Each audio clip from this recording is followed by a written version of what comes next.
Sempre uma honra e um privilégio estar aqui servindo essa igreja amada com a palavra de Deus. A última ocasião que eu estive aqui em janeiro, eu preguei o Salmo 39, Salmo de Davi. E nessa ocasião a gente deu uma olhada macro na nossa vida. O tema da mensagem era sobre a luz da eternidade, a nossa vida sobre a luz da eternidade. Hoje eu quero dar um zoom em um aspecto da nossa vida que todos nós compartilhamos, que é a questão da ansiedade. Para isso eu te convido que você abra a sua Bíblia na carta de Paulo aos Filipenses, no capítulo 4. No quarto capítulo, a partir do verso 6, Filipenses, capítulo 4, nós leremos dos versos 6 ao verso 9 nessa noite.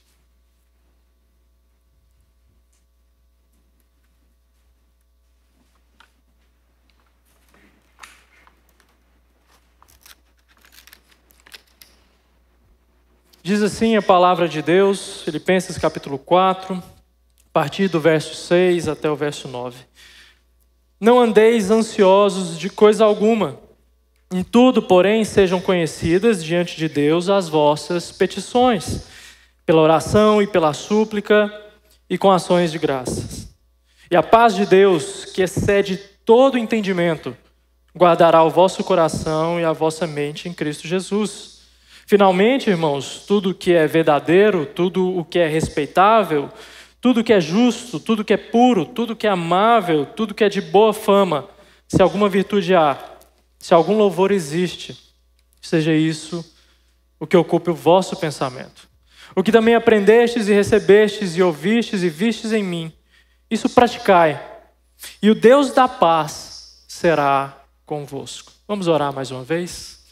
Pai querido, nós estamos diante da Tua palavra que é bênção no meio do Teu povo, que nos alimenta, é rica, mas também que esmaga as nossas pequenas expectativas e nos coloca diante do trono da graça, nos ensinando aquilo que nós devemos praticar, aquilo que nós devemos pensar, mas acima de tudo, Pai, sabemos que não há mérito nenhum em nós, somente em Cristo Jesus, nosso Senhor e Salvador, Teu Filho amado. Que a Tua palavra fale aos nossos corações e à nossa mente, que nós possamos sair daqui praticando, Pai, para a honra e glória do Teu nome. Amém. Esses versos que nós acabamos de ler tocam na questão universal. O mundo respira ansiedade, principalmente o mundo ocidental. Os secularistas, estudiosos e pessoas da área dizem que a ansiedade é o mal do século. E não é fácil se desvincular de uma cultura que prega a ansiedade o tempo todo.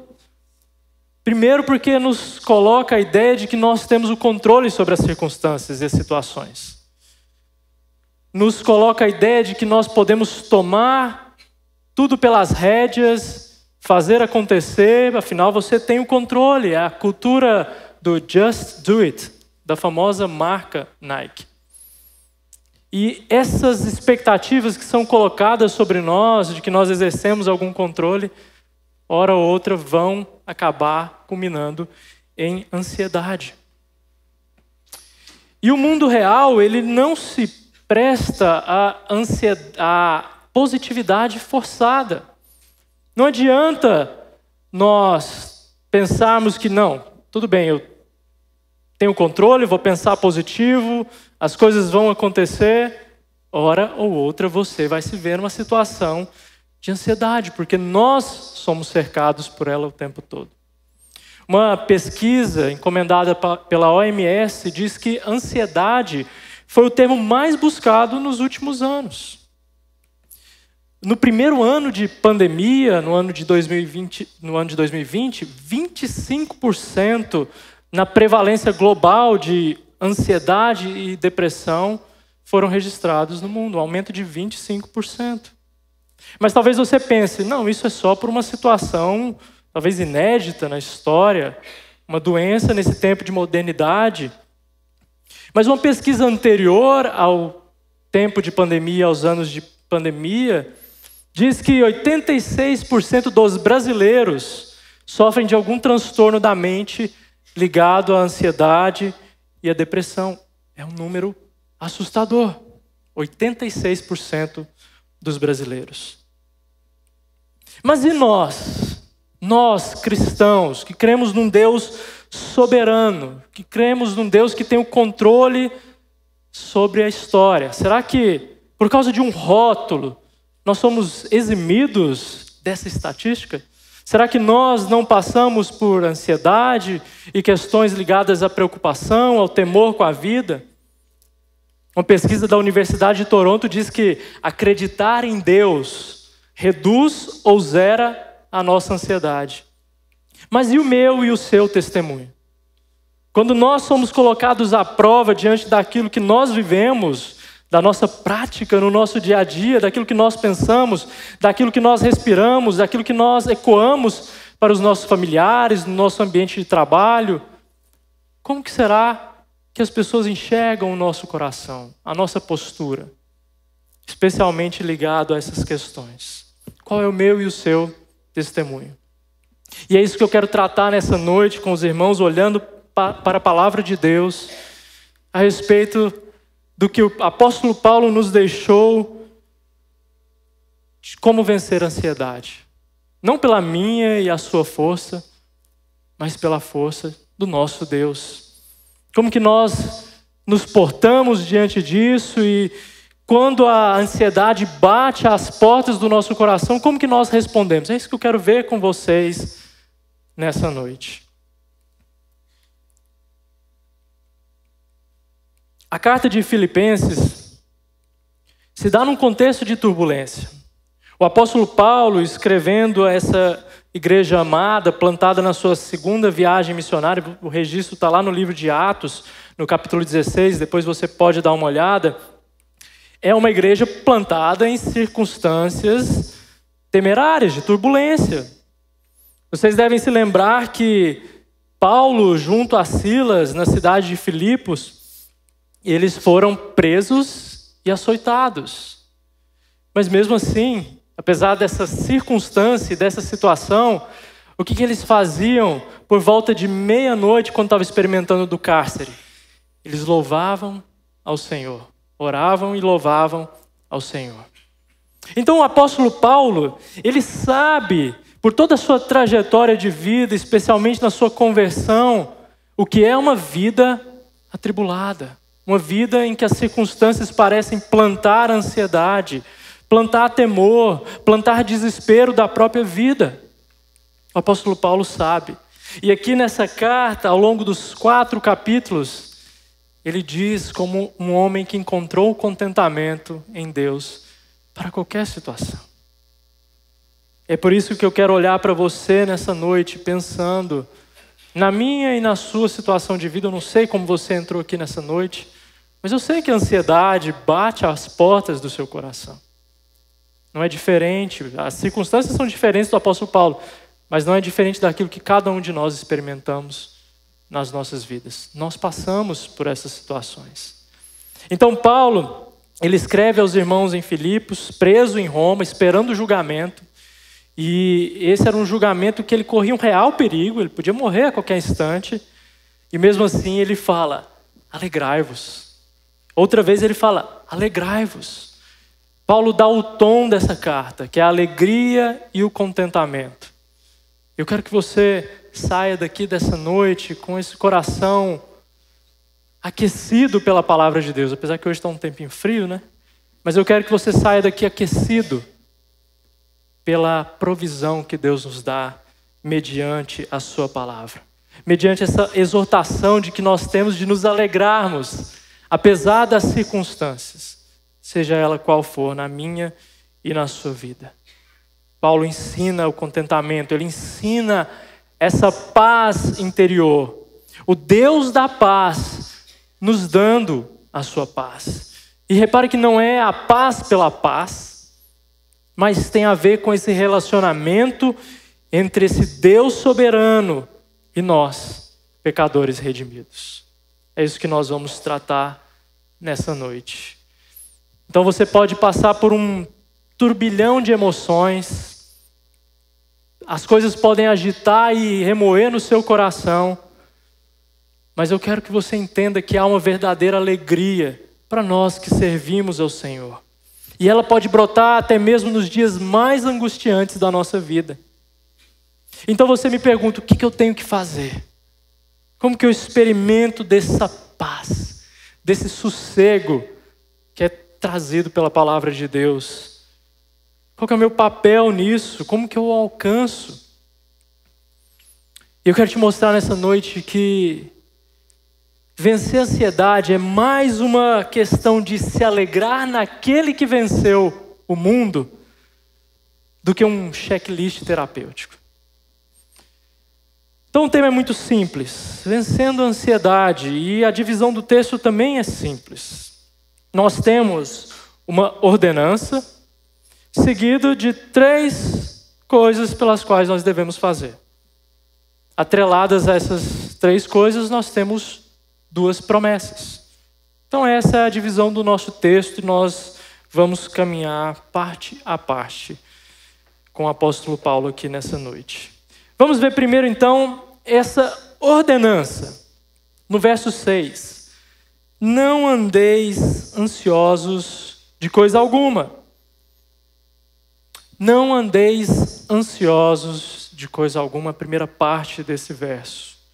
Não se trata aqui de um conselho, não se trata aqui de um pedido, não se trata aqui de uma opinião, mas o que nós temos é propriamente uma ordenança, um mandamento, um preceito de Deus para as nossas vidas. Isso significa que não cumprir ou não observar o que está dito aqui na palavra de Deus é pecar. Não cumprir, ou seja, viver uma vida de ansiedade é viver uma vida pecaminosa. É a primeira coisa que nós temos que entender. E me entenda, eu não tenho compromisso nessa noite de te confortar, eu quero que a palavra de Deus faça isso. Mas se para trazer o conforto, você precisa primeiro ser confrontado, deixe que a palavra de Deus faça isso. Deixe que a palavra de Deus faça isso no seu coração, porque afinal isso é para o seu próprio bem e para a glória final de Deus. Deus atua na nossa santificação, e viver uma vida da qual nós não estamos mais vivendo em ansiedade é cumprir a palavra de Deus. Mas ao dizer que viver uma vida ansiosa é pecado à luz da palavra de Deus, nós precisamos deixar algumas coisas claras em princípio. Primeiro, não significa que nós não passaremos por situações de ansiedade, preocupação ou estresse. Não significa isso. O nosso próprio Senhor e Salvador Jesus Cristo nos diz que no mundo nós teremos o quê? Aflições. Tem de bom ânimo. Não é isso que o nosso mestre nos diz? Então, a primeira coisa é que nós passaremos por situações, circunstâncias, em que o nosso coração vai ser reverberado dentro de nós. O que nós precisamos aprender é a calibrar o nosso coração mediante a palavra de Deus. Segundo é que nós não estamos dispensados de buscar auxílio médico, clínico, farmacêutico, se a nossa ansiedade for diagnosticada nesses termos. Quero que você me compreenda isso, e esse é um outro assunto. Mas nós não estamos dispensados disso.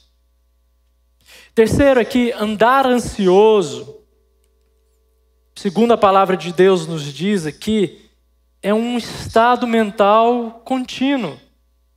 É isso que significa andar ansioso. É algo que nós fazemos ou que nós vivemos rotineiramente ou por um longo período. Isso é andar ansioso.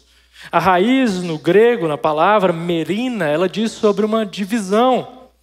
E a gente entende essa divisão quando a gente coloca a ansiedade, analisa ela, porque é isso que a ansiedade faz nas nossas mentes. Ela causa uma divisão. Ela causa uma divisão a partir do momento em que você se sente o tempo todo acuado, mas você quer viver, você quer crer na palavra de Deus. É isso que a ansiedade faz. Ela causa essa divisão. Então, andar ansioso é fazer isso rotineiramente, é viver uma vida de preocupação o tempo todo. Mas a quarta coisa que nós precisamos ainda saber a respeito dessa ordenança, não andeis ansiosos, é que o mesmo Deus que nos orienta para nós não vivermos ansiosos, esse é o Deus que nos dá a provisão para nós vivermos a sua paz. Então, o mesmo Deus que nos chama para uma vida não ansiosa, é o Deus que nos vai dar essa vida não ansiosa. E isso deve, de imediato, alegrar o seu coração nessa noite. Ele mesmo é o encarregado para que nós não pequemos contra Ele. Ele mesmo faz isso no nosso coração e daqui a pouco a gente vai explanar mais a respeito disso. Mas veja que várias circunstâncias nos colocam em situações de ansiedade. E essas situações, à medida do tempo, elas vão se tornando um convite para você viver uma vida ansiosa.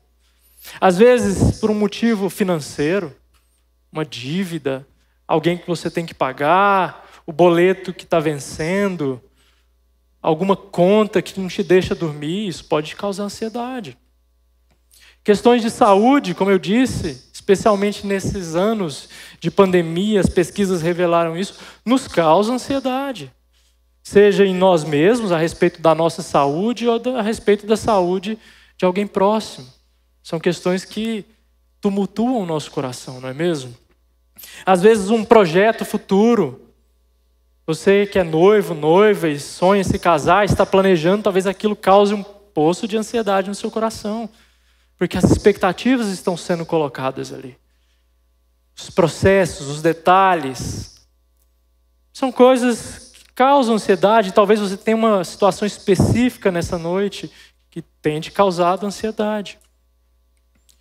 Mas repare que a ordenança é que nós não andemos ansiosos por coisa alguma. Seja motivo financeiro, de saúde, um projeto futuro, seja o que for. Nós somos convidados a não viver ansiosos. A diferença de passar por momentos ou situações de preocupação, de ansiedade, viver a nossa postura. Quero que você entenda isso. Quando você se entrega à sua preocupação, você está vivendo ansioso. Agora, quando você tem uma situação e ela vem na sua mente, essa é uma situação. A grande questão é, nós nos entregamos ou não à ansiedade? Nós confiamos ou não naquilo que Deus nos diz através da sua palavra? E a questão de ser pecado, uma vida ansiosa, é porque ela nos coloca de frente de duas coisas que a palavra de Deus abomina: a incredulidade e a idolatria. A incredulidade de não crer que de Gênesis ao Apocalipse a palavra de Deus fala de um Deus soberano, de um Deus zeloso, de um Deus cuidador, de um Deus que faz promessas, de um Deus que não desampara o seu povo, de um Deus gracioso, de tamanha graça que faz as suas bênçãos cair até sobre os injustos. Esse é o tamanho do Deus que nós cremos. Então, toda vez que nós vivemos uma vida ansiosa, nós estamos caminhando pela incredulidade, de não crer nesse Deus soberano, nesse Deus que nos fez promessas. Como está escrito no livro de Jeremias: bem sei os pensamentos que tenho a vosso respeito. Pensamentos de paz e não de mal, diz o Senhor. Então nós temos que combater a incredulidade no nosso coração através da palavra de Deus, crendo. Esse é o caminho para nós conseguirmos vencer a ansiedade. Mas uma outra vertente de por que viver uma vida ansiosa é pecado diante do nosso Deus, é porque também revela a idolatria no nosso coração. Sabe que idolatria é essa? A idolatria de querer ter o controle de tudo. A idolatria de querer ter o checklist da sua vida na palma da sua mão, na sua agenda. Eu sou uma pessoa de checklist. Todo dia eu acordo, coloco lá o que eu tenho que fazer. É ruim quando a gente chega no fim do dia e vê que não cumpriu metade que a gente gostaria, né? Mas sabe, existe uma idolatria perigosa por detrás dessas coisas. Da gente achar que a gente tem o controle sobre as circunstâncias e sobre a nossa vida. E uma vida ansiosa revela isso. Uma vida ansiosa revela a idolatria de que você não tem o controle sobre a sua vida e você não pode ter, apesar de você desejar, apesar de você querer. Então nós devemos olhar para uma vida ansiosa sobre a luz do pecado, que ela é, da incredulidade e da idolatria. Mas como eu disse, esse Deus que requer de nós uma vida não ansiosa, Ele mesmo nos provê isso. De modo que nós podemos argumentar com Deus, dizendo, olha Deus, a tua palavra diz isso. A tua palavra diz que o Senhor é o Deus que dá paz. Isso não é barganha com Deus. Entenda a diferença. Barganha com Deus é tentar algum trato com Deus naquilo que Ele não prometeu. Isso é barganha. Mas quando nós nos colocamos diante de Deus, em oração, súplica, ações de graça, a gente vai ver daqui a pouquinho, dizendo, Deus, o Senhor me promete isso nessa palavra, eu quero viver isso. Não porque eu sou bom, não porque eu tenho mérito, não porque sequer eu posso chegar ao trono da graça fazendo exigência, eu não posso. Mas o Senhor diz que tem isso para mim, Pai, e eu humildemente quero viver isso na tua presença. Esse é um bom pedido diante de Deus. Vocês se lembram de Abraão, quando ele vai dialogar com Deus a respeito da sua justiça, em Gênesis? Ele diz, Deus, e se tiver uma quantidade X de justos? E vai diminuindo. Porque Abraão sabia do caráter de Deus. Então esse mesmo Deus que quer que você não viva uma vida ansiosa, é o mesmo Deus que vai te dar a paz e o consolo e o conforto para o seu coração nas circunstâncias e situações da sua vida. Essa é a ordenança de Deus. Mas há 3 coisas que o apóstolo Paulo diz aí que nós vamos observar agora que ele diz. Continuando ainda no verso 6. Em tudo, porém, sejam conhecidas diante de Deus as vossas petições, pela oração e pela súplica, com ações de graças. O que nós temos que fazer, a primeira coisa que a palavra de Deus nos diz é óbvia, e você sabe disso, mas talvez ela é pouco praticada. É a oração. A oração ela é destrinchada aqui em 3 categorias. Primeiro, na oração, como o elemento mais universal, conforme as Escrituras nos dizem, de homens e mulheres que se colocam diante de Deus em diálogo. Nós temos as súplicas e nós temos ações de graça. As súplicas são aquelas orações persistentes. Aquelas orações, os jovens vão me entender, aquela figurinha ou meme, oi Deus, sou eu de novo. Essas são as súplicas. Quando você bate na porta, busca, ora sem cessar, conforme o próprio Senhor Jesus Cristo diz em Mateus capítulo 7, verso 7. Buscai, batei, pedi. Essas são as súplicas. Mas nós temos também as ações de graça. As ações de graça é o tipo de oração do qual nós nos lembramos do quão Deus é gracioso conosco. E se eu perguntasse para você nessa noite, eu tenho certeza que cada um de vocês poderia testemunhar algo da parte de Deus, ou nessa semana, ou num tempo recente, daquilo que Ele tem feito na sua vida. O próprio fato de nós estarmos aqui nessa noite, ouvindo a palavra de Deus, reunidos como povo de Deus, é graça. E nós devemos nos lembrar disso com as ações de graça, agradecendo a Deus. Qual que foi a última vez que você agradeceu a Deus, fez uma lista de agradecimentos? Às vezes a gente reserva esse momento para o fim do ano, né?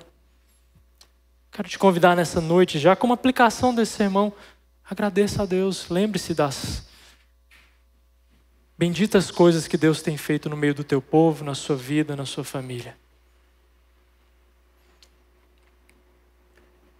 Mas talvez a última coisa que nós fazemos é orar. Quando nós enfrentamos uma situação de preocupação, de ansiedade, a postura de muitos de nós é querer enfrentar de imediato. É querer resolver a situação.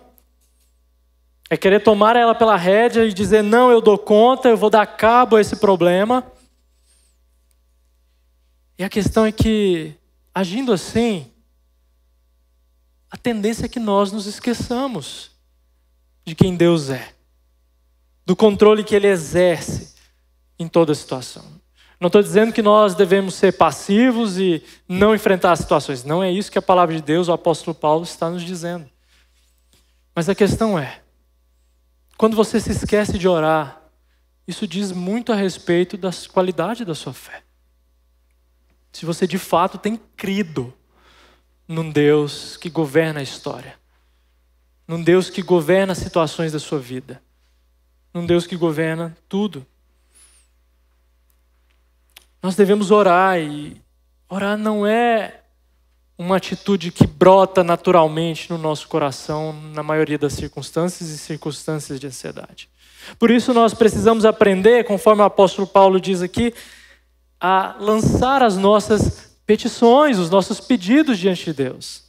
Veja, Deus sabe, antes de você se chegar a Ele, qual é a necessidade do seu coração. Ele sabe, mas Ele quer ouvir de você. Ele quer que você entregue essa necessidade, essa petição, súplicas, ações de graças. Ele conhece o meu e o seu coração. Mas ainda assim, Ele ordenou que a oração, nessa concorrência que nós não sabemos equalizar entre a soberania de Deus e a nossa responsabilidade humana, Deus quer que nós oremos. Deus quer que você abra a sua boca e diga da sua situação, daquilo que te traz ansiedade, daquilo que te traz estresse, preocupação, daquilo que tira a sua noite de sono e que tem te impedido de ver a bondosa mão do Senhor sobre a sua vida. E mesmo quando nós não sabemos orar, mesmo naqueles dias mais angustiantes que podem bater a nossa porta, quando o choro vem livre, fácil, o Espírito Santo, Ele intercede por nós. Nos assiste em nossas fraquezas, com gemidos inexprimíveis. Romanos capítulo 8, verso 26. Até nisso você tem consolo. Até nos dias quando as palavras não saírem, quando as suas súplicas estiverem engasgadas de choro, você tem o consolo que o Espírito Santo está intercedendo por você. Então nós temos o verso 7. A promessa atrelada a essa prática da oração. A paz de Deus guardará a vossa mente em Cristo.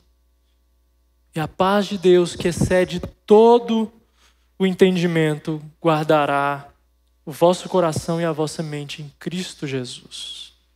O termo guardar, ele é um termo de cunho militar na passagem, como se Deus enviasse um sentinela para guardar o nosso coração, a nossa mente, a nossa vida, nos dando a paz dele. E eu quero que você entenda aqui que há uma diferença entre a paz com Deus e a paz de Deus. A paz com Deus é aquilo que nós temos mediante a justificação, da qual eu e você nós temos passivamente, porque Deus fez por nós. Nos coloca no estado de justificados. Embora a nossa condição ainda seja de pecadores, mas pecadores remidos, essa paz com Deus nós temos, porque nós somos justificados. O que o texto está dizendo aqui é da paz de Deus. Naquilo que toca mais os nossos sentimentos, a nossa mente, a maneira como nós podemos tranquilamente viver a nossa vida mediante o nosso Deus, apesar das angústias. É isso que é a paz de Deus que está sendo prometida aqui. E a outra parte do verso diz que ela excede todo entendimento. Ou seja, eu não consigo explicar para você. Posso me esforçar nesse sermão e tentar explicar essa paz que excede todo entendimento, mas ela mesma diz, a palavra de Deus, que ela excede a nossa compreensão de raciocínio. Essa é a paz de Deus prometida aqui. E o mesmo Deus que não quer que nós vivamos uma vida ansiosa, Ele guardará o nosso coração. Ele guardará a nossa mente. E olha só onde Ele guarda o nosso coração e a nossa mente. Em Cristo Jesus. Em Cristo Jesus. Naquilo que Ele fez. Por isso que não é mérito meu e seu. Por isso que não é algo pelo qual nós podemos chegar a Deus dizendo, tá vendo, Deus? Eu tenho mérito, eu fiz certinho, eu fiz o checklist aqui. Não podemos. Porque o mérito é de Cristo Jesus. Mas a segunda coisa, primeiro é orar, e nós temos a promessa. Nós temos a sequência aí no verso 8. O que nós devemos pensar? E Paulo diz, finalmente, irmãos, tudo que é verdadeiro, tudo que é respeitável, tudo que é justo, tudo que é puro, tudo que é amável, tudo que é de boa fama, se alguma virtude há, se algum louvor existe, seja isso que ocupe o vosso pensamento. Nós temos uma tendência de ler essa passagem quebrando o fluxo da unidade dela. As sociedades bíblicas, muito bem intencionadas, elas colocam subtítulos na nossa Bíblia. Mas os irmãos bem sabem que esse subtítulo ele não é autoritativo. Não foi o apóstolo Paulo que escreveu. Foi a Sociedade Bíblica do Brasil, bem intencionada, em nos colocar, a partir do verso 8, aquilo em que nós devemos pensar. Talvez esse seja o subtítulo aí na sua versão. Mas Paulo ele não parou de falar no que ele estava dizendo nos versos anteriores, no versos 6 e 7. Ele continua o pensamento. Tanto é que o final, no verso 9, esse sim fecha a unidade da passagem, ainda diz do Deus da paz, que será convosco. Então a segunda coisa que nós temos aqui, se a primeira é orar, a segunda é no que pensar. O que nós devemos pensar? A palavra de Deus, ela é clara. Aquilo que nós pensamos, aquilo que nós consumimos, faz bem ou mal à nossa mente. Isso é uma lei natural. Não tem como nós fugirmos disso. E o apóstolo Paulo nos instrui a pensar naquilo que é bom, naquilo que é justo, naquilo que é de boa fama, verdadeiro. Porque isso vai conduzir a nossa mente e o nosso coração para pensarmos nesse Deus da paz. Então, entenda que a maneira como você ocupa a sua mente, ela certamente influencia o seu nível de ansiedade, o seu nível de preocupação.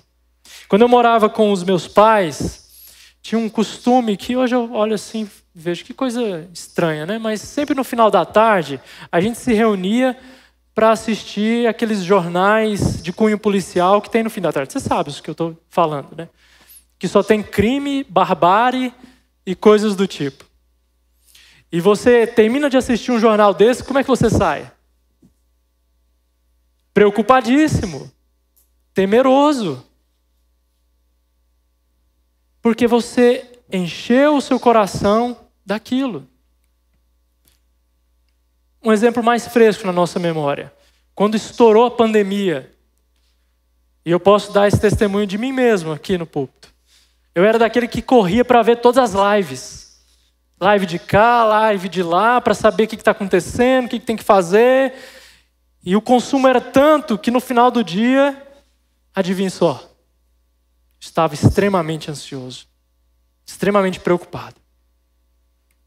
Assim é em relação a tudo que nós consumimos.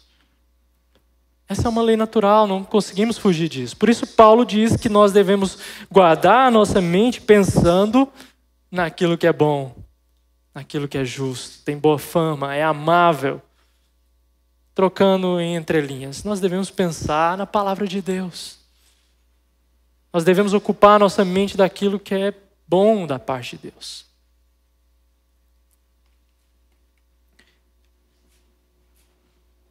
nutrir a nossa mente é algo fundamental. E qual que foi a última vez que você fez isso de uma maneira consciente? Você leu um bom livro cristão? Você se entregou às suas leituras diárias das Escrituras? E tá bom, às vezes você não tem o hábito de ler, mas você pode escutar. Faça isso. Quantas opções nós temos hoje de estarmos em contato com aquilo que é bom, a palavra de Deus, seja lendo, seja escutando, assistindo. Paulo está dizendo para nós ocuparmos a nossa mente com isso. É isso que te permite chegar ao fim do dia sadio e na presença de Deus. Não é entulhando a sua mente de lixo. Não é entulhando a sua mente de preocupações nas redes sociais, no WhatsApp da família, mas é colocando aquilo que é bom. Aquilo que é da parte de Deus, ou aquilo que flui com justiça, amabilidade, pureza. É isso que deve ocupar a sua mente. Mas nós temos uma terceira e última observância aqui de prática, que é justamente praticar. Veja só que diz aí o verso 9. O que também aprendestes, e recebestes, e ouvistes, e vistes em mim, isso praticai, e o Deus da paz será convosco. O apóstolo Paulo está nos dizendo que nós devemos praticar a palavra de Deus. O seu próprio exemplo em Filipos, quando foi preso e açoitado, e mesmo assim ele não desesperou da vida. Esse rico conteúdo da palavra de Deus que nos direciona a nossa fé e a nossa prática deve guiar nossas vidas. É isso que o apóstolo Paulo está dizendo aqui. Aquilo que nós aprendemos, recebemos no sermão de domingo, na escola dominical, no pequeno grupo, no grupo de jovens, de adolescentes, nós devemos praticar. Não só ouvir, não só assimilar intelectualmente, mas praticar. E olha a promessa que está atrelada a isso. E o Deus da paz será convosco. E o Deus da paz será convosco. Veja que não é uma fórmula mágica. Veja que não é algo do tipo, fiz um dia e eu quero receber no mesmo dia essa paz. Mas é um estilo de vida diante de Deus. É a maneira pela qual nós vivemos a nossa vida no mundo, nas nossas vocações, no ambiente de trabalho, em casa, na família. E Deus testa a nossa perseverança nessas coisas. Às vezes você é do tipo ansioso e quer que a resposta seja no mesmo dia. Quer que a ansiedade ela seja desfeita na mesma hora. Mas Deus nos testa para saber se nós de fato cremos nisso aqui. Se nós de fato cremos no que está escrito. Essa é a prática da palavra de Deus. Algo que nós fazemos todos os dias. Todos os dias. Pedro, escrevendo, também diz que nós devemos lançar toda a nossa ansiedade a Deus. Eu quero te convidar a isso nessa noite, concluir a mensagem pensando naquilo que o nosso Senhor disse a nós. Abra comigo a sua Bíblia, na famosa passagem de Mateus, capítulo 6.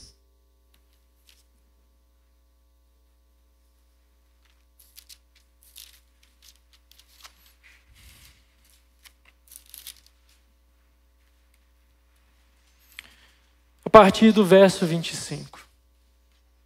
Repare como Cristo, por 3 vezes, ele repete, intercambiando as expressões inquietação, ansiedade, para que nós não vivamos uma vida assim. Eu quero gastar uns poucos minutos pensando com você a respeito disso. Por isso vos digo, Não andeis ansiosos pela vossa vida, quanto ao que haveis de comer ou beber, nem pelo vosso corpo, quanto ao que haveis de vestir. Não é a vida mais do que o alimento? E o corpo mais do que as vestes? Observai as aves do céu, não semeiam, não colhem, nem ajuntam em celeiros, contudo o vosso Pai Celeste as sustenta. Porventura não valeis vós muito mais do que as aves? Qual de vós, por ansioso que esteja, pode acrescentar um côvado ao curso da sua vida? Quem de nós pode acrescentar um dia a mais de vida? E por que andais ansiosos quanto ao vestuário? Considerai como crescem os lírios do campo. Eles não trabalham nem fiam. Eu, contudo, vos afirmo que nem Salomão, em toda a sua glória, se vestiu como qualquer deles. Ora, se Deus veste assim a erva do campo, que hoje existe, e amanhã é lançada no forno, quanto mais a vós outros, homens de pequena fé. Porventura, não vos inquieteis dizendo que comeremos, que beberemos, ou com que nos vestiremos. Porque os gentios é que procuram todas essas coisas, pois vosso Pai Celeste sabe que necessitais de todas elas. Buscai, pois, em primeiro lugar o seu reino e a sua justiça, e todas essas coisas vos serão acrescentadas. Portanto, não vos inquieteis com o dia de amanhã, pois o amanhã trará os seus cuidados, basta ao dia o seu próprio mal.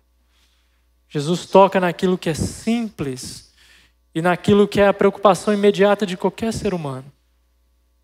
Comida, bebida, aquilo que nós vamos beber, comer e vestuário. E por fim, ele diz para nós não nos inquietarmos sequer com amanhã, porque ele não nos pertence. E veja, Jesus Cristo, o servo sofredor, que veio ao mundo sabendo da sua missão e agonizou na cruz do Calvário, e até mesmo antes disso, ao orar ao Pai, se possível, afasta de mim esse cálice. Jesus Cristo era um homem de dores, como a palavra de Deus diz. E mesmo assim, ele não se desesperou da sua própria vida. Porque ele sabia que tudo estava nas mãos do Pai Celeste. A minha e a sua vida está nas mãos do Pai Celeste. É assim que nós vencemos a ansiedade, crendo e confiando na palavra de Deus e de acordo com tudo aquilo que nós lemos na carta de Paulo aos Filipenses. Jesus Cristo morreu em meu e seu lugar, para que você não viva uma vida ansiosa, preocupada, porque de tudo, se tudo der errado, se nós morremos amanhã, se nós perdemos as nossas finanças, se nós ficarmos acidentados, impossibilitados de trabalhar, se isso acontecer com qualquer um de nós, nós temos a salvação em Cristo Jesus. Nós temos tudo. Nós temos tudo. Nós temos a vida eterna ganha por aquele que a ganhou em nosso lugar. Por fim, não poderia deixar de pensar com você nesse texto de Romanos, capítulo 8.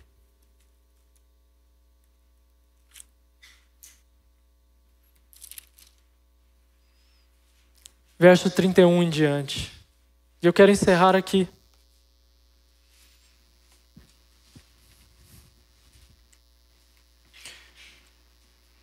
Paulo, falando das provas e a certeza que temos do amor de Deus, ele diz: que diremos, pois, à vista dessas coisas? O apóstolo Paulo, esse mesmo que foi açoitado, preso por várias vezes. Que diremos, pois, à vista dessas coisas? Se Deus é por nós, quem será contra nós? Aquele que não poupou o seu próprio filho, antes por todos nós o entregou, porventura não nos dará graciosamente com ele todas as coisas? Quem tentará acusação contra os eleitos de Deus? É Deus quem os justifica. Quem os condenará é Cristo, Jesus, quem morreu. Ou antes, quem ressuscitou, o qual está à direita de Deus e também intercede por nós. Quem nos separará do amor de Cristo? Seja tribulação, ou angústia, ou perseguição, ou fome, ou nudez, ou perigo, ou espada. Como está escrito, por amor de ti, somos entregues à morte todo dia, o dia todo. Fomos considerados como ovelhas para o matadouro. Em todas essas coisas, porém, somos mais que vencedores, por meio daquele que nos amou. Porque eu estou bem certo de que nem a morte, nem a vida, nem os anjos, nem os principados, nem as coisas do presente, nem do porvir, nem os poderes, nem a altura, nem a profundidade, nem qualquer outra criatura poderá separar-nos do amor de Deus que está em Cristo Jesus, nosso Senhor. Essa é a palavra de Deus para nós, meu querido e minha querida que me ouve nessa noite. Para que você não viva uma vida preocupada, ansiosa, mas que você creia nisso.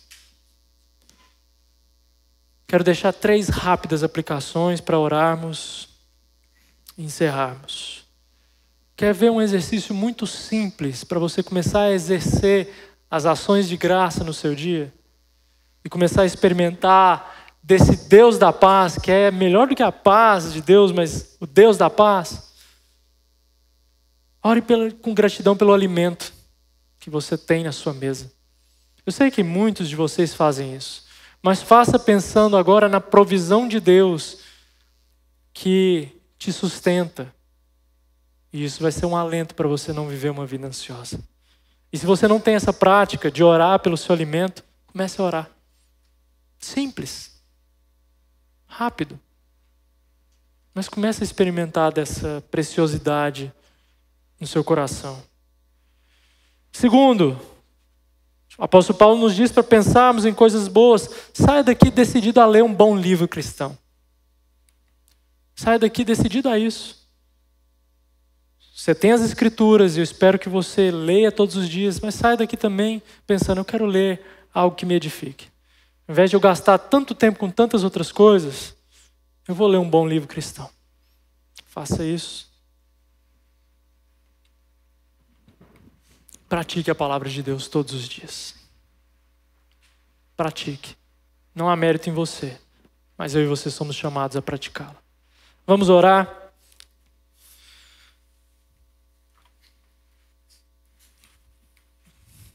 Pai querido, Deus de amor, nós somos consolados e confrontados pela Tua palavra. Eu não sei a situação dos meus irmãos, bem sei a minha, e o Senhor conhece melhor ainda o meu coração, mas, Pai, nós passamos por situações, circunstâncias de ansiedade. E se há alguém aqui nessa noite, Pai, com o coração atemorizado por alguma coisa, visite essa pessoa, Senhor. Através do Teu Santo Espírito que nos consola, que nos traz a comunhão contigo. Visita-nos, Pai. Tira de nós a preocupação do mundo e das coisas desse mundo, para que nós comecemos a pensar no Teu reino e na Tua justiça, e que isso alegre os nossos corações. Pai, não nos deixe desesperar de nossas vidas. O Senhor nos chamou nessa terra para cumprirmos a nossa vocação, o nosso chamado, de sermos embaixadores de Cristo e levarmos o Evangelho.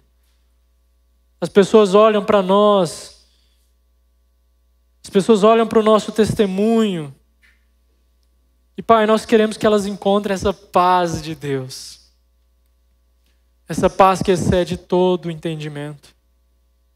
Seja assim na vida de cada um dos meus irmãos nessa noite, na minha vida. Que o nosso coração venha estar ancorado na Tua palavra. Que seja alimento, não só para a nossa segunda-feira, mas para todos os dias da nossa semana e da nossa vida. Nós oramos em nome de Jesus. Amém. Deus os abençoe.